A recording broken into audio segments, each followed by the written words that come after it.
بسم الله الرحمن الرحيم. ترى مو كل حب حرام، في حب جميل. يوم من الأيام امرأة تجلس مع زوجها 21 سنة تدعو زوجها. هذا الحب العفيف الحين نسميه حب عفيف، حب طاهر، حب شريف، حب يؤجر فيه الإنسان. قالت الزوجة حق زوجها: ليش ما تطلع يوم من الأيام تتعشى مع فلانة؟ الزوجة تقول حق زوجها: اطلع مع وحدة. من هي الوحدة؟ مو زوجته ولا أخته ولا بنته. تقول له: ايش رايك تطلع مع فلانة؟ ما شفتك مرة بحياتك طلعت وياها. تعرفون من هذه؟ أمه. وقضى ربك ألا تعبدوا إلا إياه وبالوالدين إحسانا إما يبلغن عندك الكبر أحدهما أو كلاهما فلا تقل لهما أف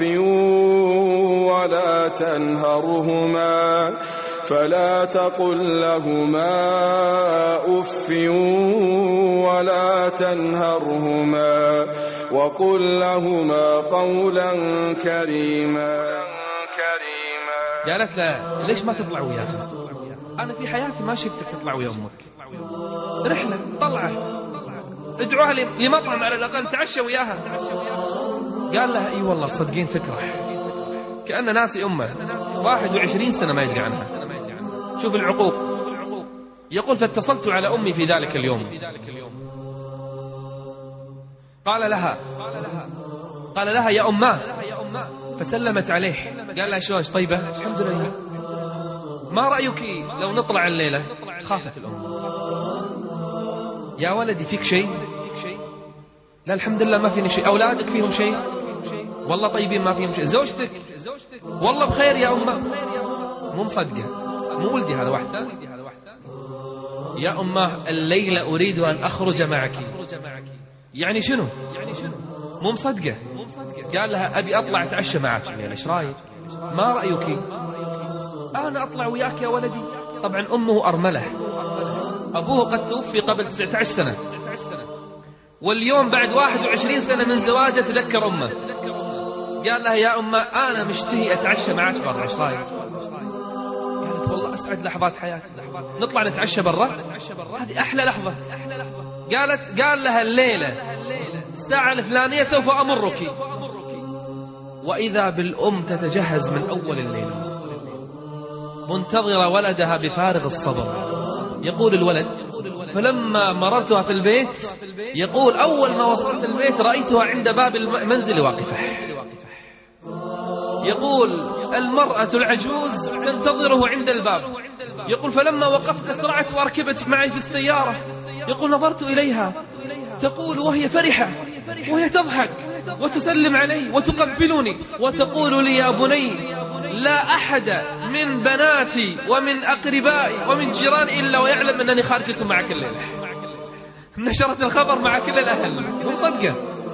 تقول: والكل ينتظر أخباري، شو يصير معي في هذه الليلة؟ شوفوا، تخيلوا لما الولد يتذكر. ماذا أقدم كي أرد لك الجميل؟ ماذا أقدم كي أرد لك الجميل؟ ماذا أقدم كي أرد لك الجميل؟ ماذا أقدم كي أرد لك الجميل؟ وكيف أحصي بعض خيرك أو أوافي؟ وهو الكثير بحجم أسرار الحياة وطول أبعاد المرابع والمنافي. يقول: فلما ذهبت، يقول في الطريق أتحدث مع أمي، نتذاكر أيام الطفولة لما كنت طفلا، نتذكر الماضي. يقول: وصلت للمطعم. يقول: تفاجأت أن هذا الثوب الذي تلبسه أمي هو آخر ثوب اشتراه لها أبي. ثوب صار له 21 سنة خاشته. ما ضيعت هذا الثوب من 19 سنة. يقول لاحظت هذا. يقول فلما جلسنا في المطعم جاءنا الخادم يقول أعطانا لائحة الطعام. يقول أخذت أقرأ وأشوف أمي تقرأ وتطالعني. أمي تقرأ وتبتسم وتشوفني، ما تنظر للائحة، تشوفني أنا. يقول فعلمت أن أمي لا ترى عدل، ما تشوف. أمي عجوز ما تقرأ، ما تستطيع القراءة الآن. يقول فقلت لأمي تريديني أن أقرأ لك الطعام؟ يقول فابتسمت وقالت نعم.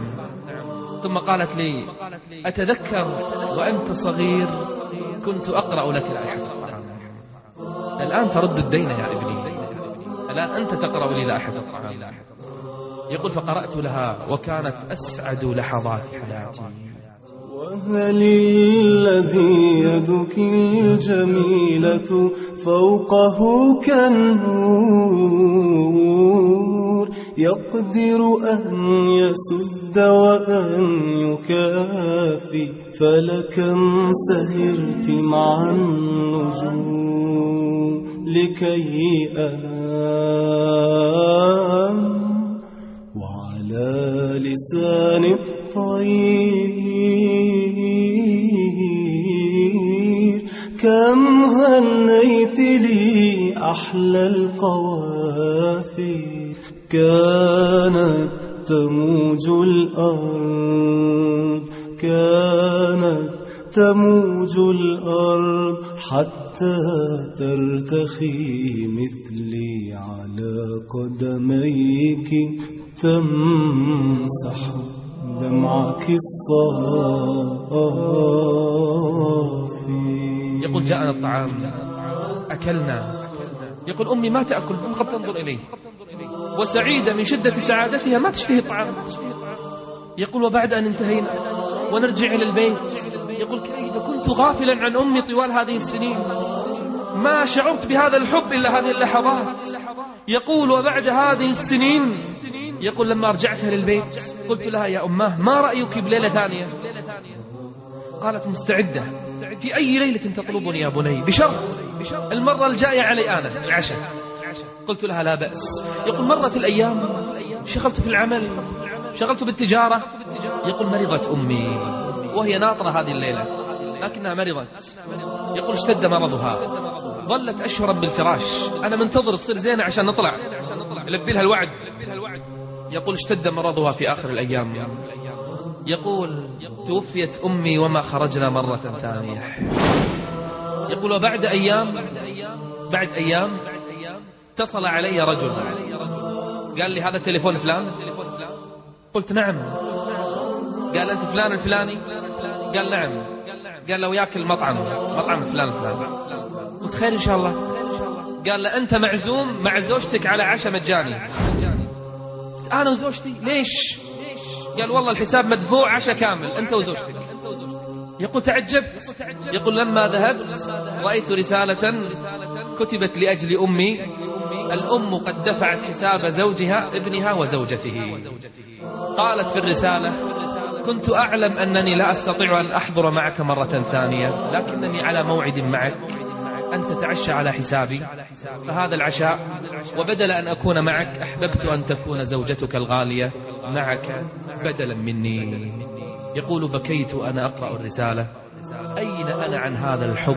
أين أنا عن هذا الحب؟ 21 عاما. 21 عاما. 20 عاما.